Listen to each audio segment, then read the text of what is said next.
आज हम पढ़ने जा रहे हैं कक्षा एकादश की इस वीडियो में पीडीएफ के पेज नंबर 64 पर ये वीडियो नंबर 17 पार्ट है जो आप लोगों को भेजा जा रहा है।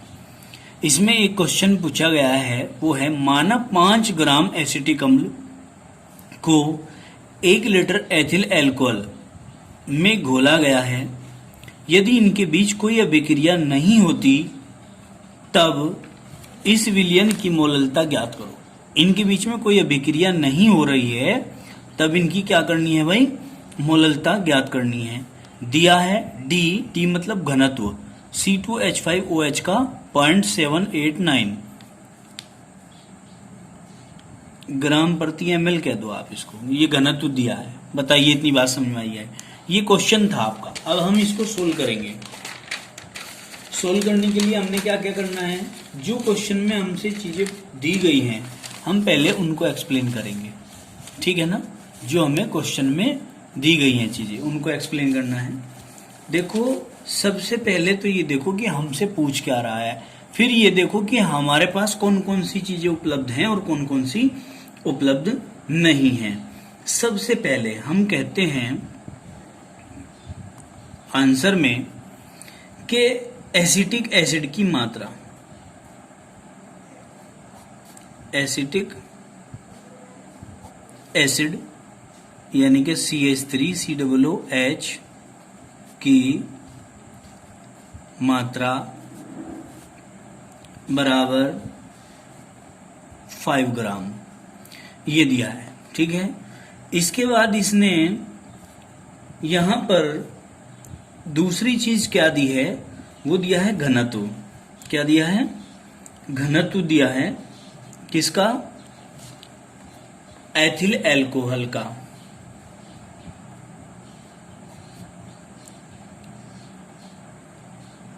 एथिल अल्कोहल का घनत्व बराबर 0.789 ग्राम प्रति ml, इसमें दिया है ये। क्लियर होगी बात। एथिल अल्कोहल का फॉर्मूला भी होता है C2H5OH, ये बात आप ध्यान रखेंगे।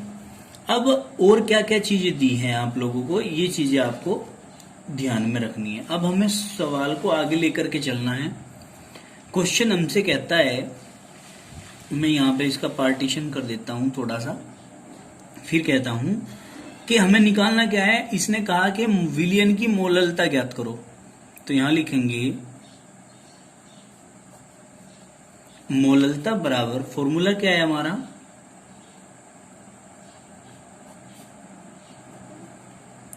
विलय की मात्रा बटे अणुभार गुना विलायक का भार। और विलायक हमारा क्या है मैं आप लोगों को बता दूं यहीं कहीं। विलायक क्या है हमारा, यह है C2H5OH का भार। केजी में रखेंगे इसको, काय में, केजी में। इस बात को ध्यान रखेंगे। ये हमारा फॉर्मूला हो गया। क्या हो गया हमारा? ये फॉर्मूला हो गया। अब इस फॉर्मूले के आधार पर हमने आगे बढ़ना है। तो देखो हमारे पास क्या क्या चीजें हैं, क्या क्या नहीं है। सबसे पहले हमने विलय की मात्रा रखनी है। विलय है हमारा क्या, 5 ग्राम। एसिटिक एसिड जो है ये यहाँ पर ये विलय है। क्या है ये? विलय। आप अंदाजा लगा लेंगे कि ये विलय है, और ये जो एथिल अल्कोहल है ये क्या है, ये विलायक है, ठीक है ना। इन सब चीजों का आपको पता होना चाहिए। तो हमने क्या रख दिया यहाँ, विलय की मात्रा 5 ग्राम है बटे अणुभार। अणुभार हमें पता नहीं है, तो हम क्या करेंगे, यहीं से ही दूसरी फाइल खोलेंगे। क्या हम लिखेंगे CH3COOH का अणुभार, क्योंकि ये क्या माना है हमने यहाँ, विलय, यानी कि विलय का अणुभार निकालना है। तो हम क्या करेंगे, 1 2 कार्बन है, 2 गुना 12 प्लस 3 और 1 4, 4 हाइड्रोजन है तो 4 गुना 1, हाइड्रोजन का 1 होता है ना, प्लस ऑक्सीजन के 2 हैं तो 2 गुना 16। तो हम क्या करेंगे, 12 दूनी 24 प्लस 4 एकम 4 प्लस 16 दूनी 32, तो इक्वल टू आपका 60 आ जाता है। तो हमने क्या किया, अणुभार रख दिया यहाँ पर 60 गुना विलायक का भार।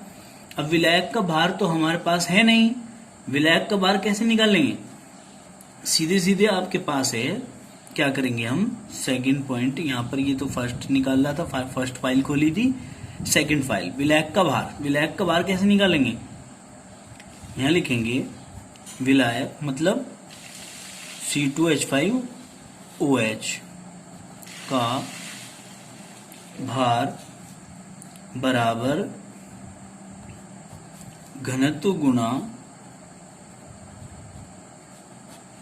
आयतन ml में, घनत्व गुना आयतन ml में। ठीक है, अब देखिए घनत्व कितना दिया था हमारा इस क्वेश्चन में, घनत्व दिया था ये 0.789 ग्राम प्रति ml दे रखा है ना, तो गुना आयतन क्या रखेंगे हम, आयतन लीटर में चेंज कर दो, आयतन लीटर में, ठीक है ना। 1 लीटर बराबर होता है 1000 ml, क्योंकि ये ml में दे रखा है ना, तो हमने यहाँ क्या कर दिया 1000 लिख दिया, ठीक है कि नहीं।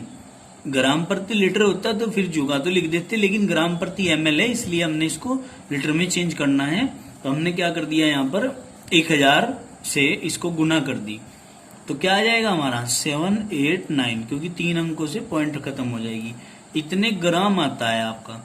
लेकिन यहाँ पर आपने देखा है कि किलोग्राम में लिखना है, किस में लिखना है, किलोग्राम में। तो हम क्या कहेंगे, ये जो ग्राम में आया है हमारी मात्रा, ग्राम में मात्रा को किलोग्राम में चेंज करेंगे पहले, ठीक है। कैसे करेंगे भाई, 789 अपॉन 1000, ठीक है, इतने केजी में आ गया ये मात्रा आपकी। अब ये मान उठा के रख देंगे हम यहाँ, ये वाला जो हमारा मान आया है, ये निकाला है जो हमने, ये पूरा पोर्शन निकाला है, ये उठा के हम जो है इसमें रख देंगे फॉर्मूले में। तो हमारा क्या आया है यहाँ पर, ये आया है 789 अपॉन 1000, 0 से 0 कट गई हमारी, ठीक है कि नहीं। अब हमने क्या करना है, यहां देखना है 500 हो गया हमारा, 500 बटे ये हो गया 6 गुना 789, है कि नहीं, 6 गुना 789। ये अब इसको क्या करना है, इसको तो आप सोल्व कर ही लेंगे, इसको सोल्व कर देना है, जो आएगा वो आपका आंसर आ जाएगा। और मोललता चूंकि आप निकाल रहे हो तो उसका आंसर लिख देंगे मोलल, बाद में जो भी आंसर निकल कर आएगा यहाँ उसको क्या लिख दोगे आप, मोल। इतना काम आपने करना है, ठीक है। अब नया क्वेश्चन लेकर के चलते हैं हम, क्योंकि थोड़ा बहुत तुम भी काम किया करो भाई।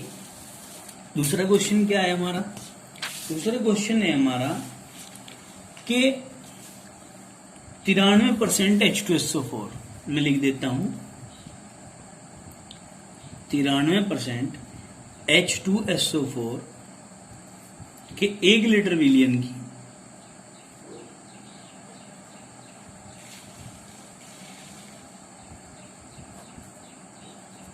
1 लीटर विलियन की मोललता ज्ञात करो।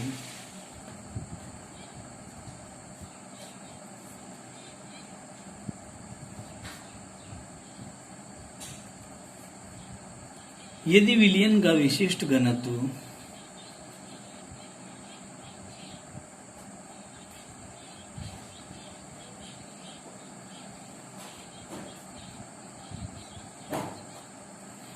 विशिष्ट घनत्व 1.84 ग्राम प्रति ml है, ठीक है। ये है क्वेश्चन आपका, तो अब इसका आंसर कैसे निकलेगा, इस चीज को आपने ध्यान से देखना है। कैसे निकालेंगे इसका आंसर? तो हम कहेंगे, आंसर करते हैं इसको। भाई विलियन के 1 ml का घनत्व कितना दिया है यहाँ? सबसे पहले घनत्व दिया है ना, हम लिखेंगे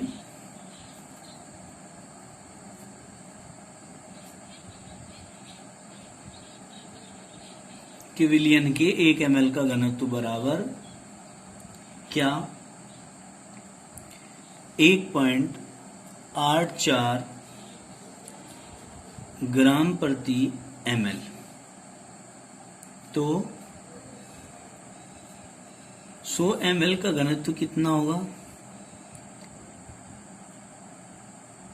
1.84 गुना 100 बराबर 184 ग्राम। क्लियर होगी ये तो बात। तो ये काहे का आया है? ये विलियन की मात्रा आई है। क्या आई है? विलियन की मात्रा आई है। क्लियर होगी बात। हम इसको ब्रैकेट में लिख भी देते हैं, विलियन की मात्रा घनत्व मात्रा के बराबर होता है। अब इसमें कहा है कि 93%, क्वेश्चन में आपको पूछ रहा था कि 93%। अब 93% का मतलब क्या है? यहां देते हैं 93%, अर्थात इसका मतलब क्या होता है? जब कहीं ऐसे दिया हुआ होता है तो आप कहेंगे कि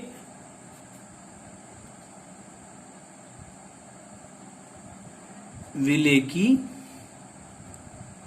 मात्रा स्मॉल w बराबर 93 ग्राम, जो कि घुली हुई है किसमें? आयतन 100 ml में।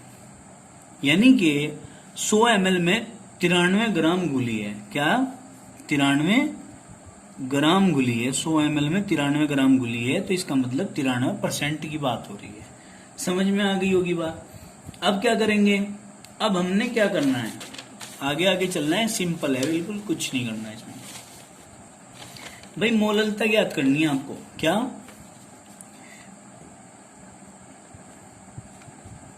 मोललता बराबर क्या लिखेंगे? विलेय की मात्रा बटे विलेय का अणुभार गुना विलायक का भार।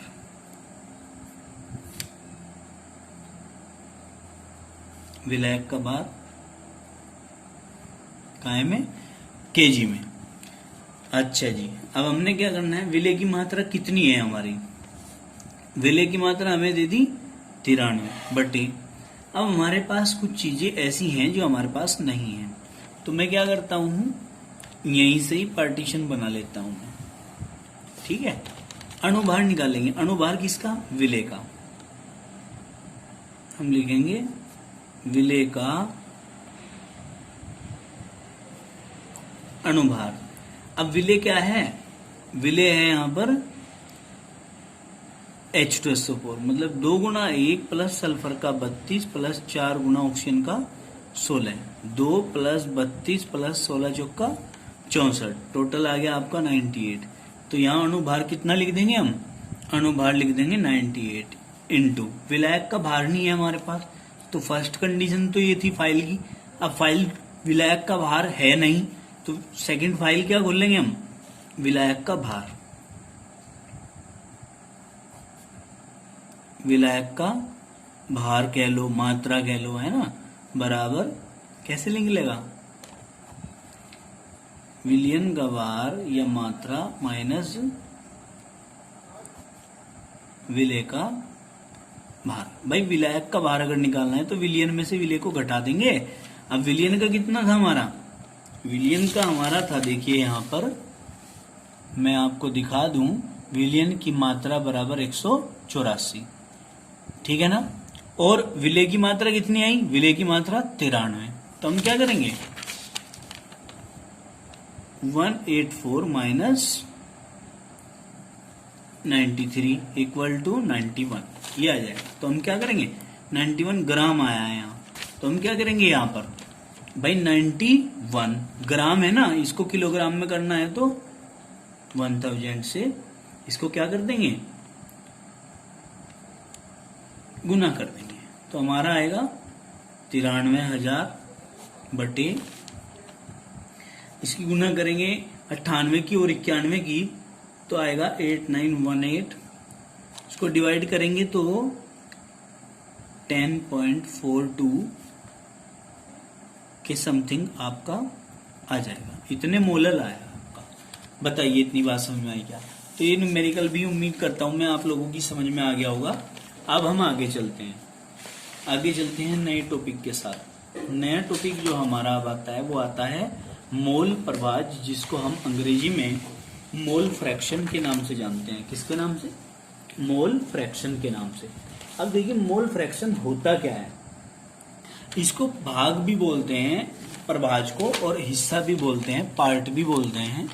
देखिए आप क्या कहेंगे, तो किसी विलयन में उपस्थित विलेय अथवा विलायक का मोल प्रभाज, अथवा यहां लिख देना, अथवा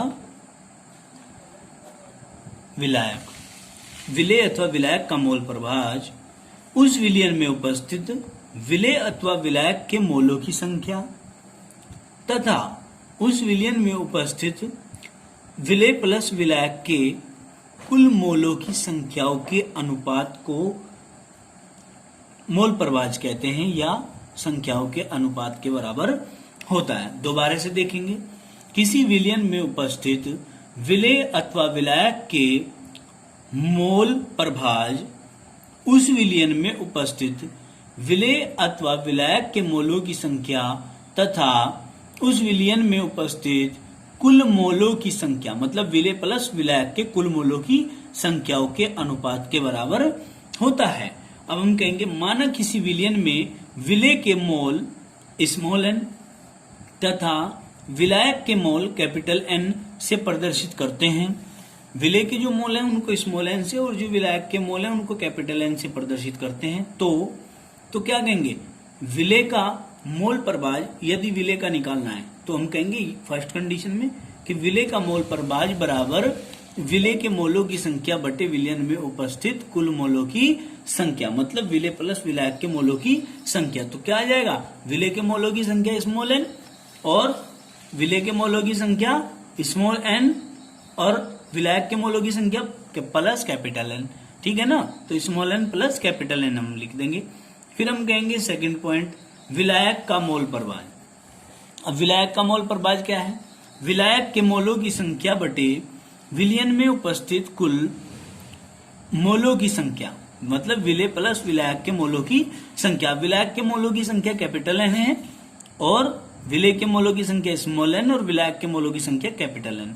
तो आप लोग एक इस बात को समझेंगे, नोट में क्या लिखा हुआ है, किसी विलयन के सभी घटकों के मोल प्रभाजों का योग सभी घटकों के जो सभी अंश हैं इसके अंदर, उन सभी का जो मोल प्रभाज का योगफल आएगा वो 1 होता है। कितना होता है, 1। तो दोबारा से देखेंगे, क्या कहा हमने, किसी विलयन में उपस्थित विलेय अथवा विलायक के मोल प्रभाज जो होते हैं वो उस विलयन में उपस्थित विलेय अथवा विलायक के मोलों की संख्या बटे उस विलयन में उपस्थित कुल मोलों की विलेय प्लस विलायक की मोलों की संख्या के बराबर होता है, अनुपात के बराबर होता है। ये बात आपको भूलनी नहीं है। ठीक है जी। अब आगे चलते हैं हम।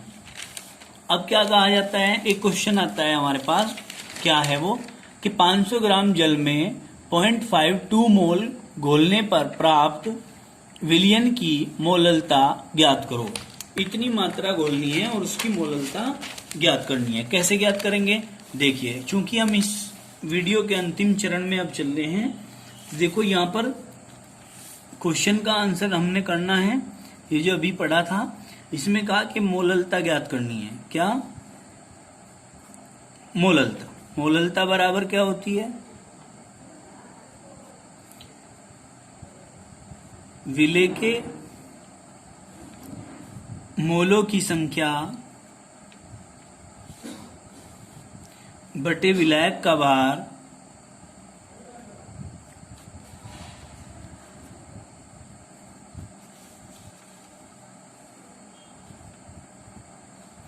केजी में। ठीक है ना। अब देखिए इस क्वेश्चन में कहा है 500 ग्राम जल में जल की मात्रा दे दी और 0.52 मोल घोलने पर 0.52 मोल। तो मोलों की संख्या कितनी है? मोलों की संख्या तो 0.52 है बटे विलायक का भार कितना है भाई? विलायक का भार दे रखा है यहां पर 500 ग्राम। ठीक है कि नहीं? 500 ग्राम दिया है तो हम क्या करेंगे 500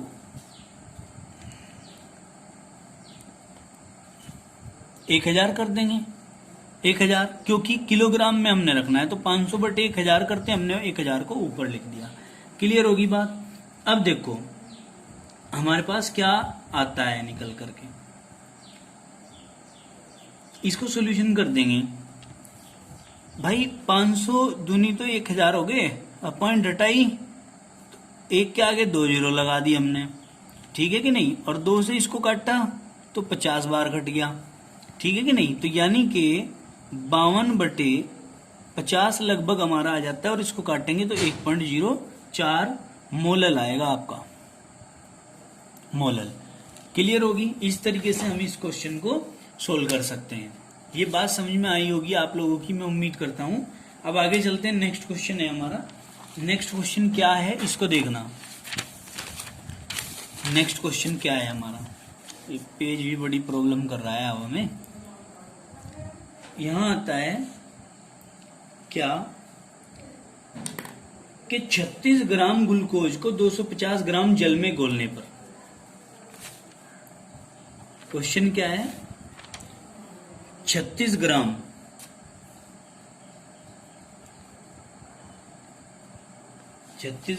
ग्लूकोज को 200 ग्राम जल में घोलने पर प्राप्त विलयन की मोललता ज्ञात करो। तो हम क्या कहेंगे? मोललता बराबर विलय की मात्रा बटे अणुभार गुणा विलायक का भार। विलायक का भार काहे में पता ही है, केजी में लेना है। यदि ग्राम में होगा तो 1000 से हम गुणा कर देंगे।